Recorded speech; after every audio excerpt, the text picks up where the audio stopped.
Cikgu apa? Umaira. Mitra, cikgu apa? Ya. Cikgu apa ni? Okey, good. Okey, sekarang ni kita nak belajar. Tapi sebelum tu sebab cikgu nampak macam semua ni nampak macam mengantuk je. Tak. Ya ke? Macam Mitris macam dah nak tidur dah tu. Okey, sekarang cikgu nak semua orang untuk berdiri. Berdiri, stand up everyone. Nazin, stand up. Mesti lupa lah. Okey, lah. Pelangi menggunakan mata. Jadi mata berfungsi untuk melihat. Boleh ikut cikgu? Melihat. Okey, seterusnya kita Teacher will come outside. Okay, now. You go for it now. Wake up, wake up, wake up. Okay.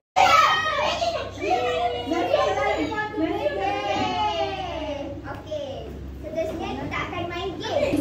I said sit down. You do your homework first. Yes. Do here. Okay lah. Sina. Do your homework. Do your bagi Mitris satu boleh? Nek.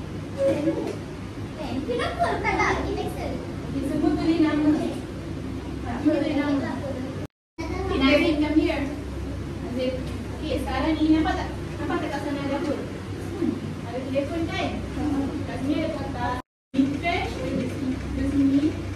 Okay, Nazim di sini. Nazim di sini. Okay, sekarang cikgu nak suruh buka kotak masing-masing. Okay, Mitris, pakai telefon tu. What is this? What is that? Ni dia.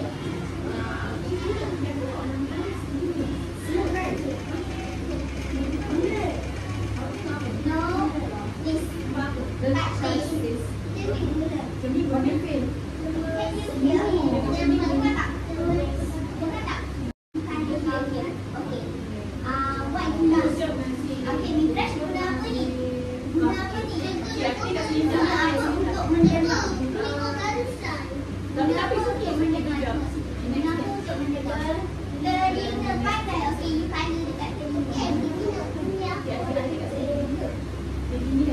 Tanya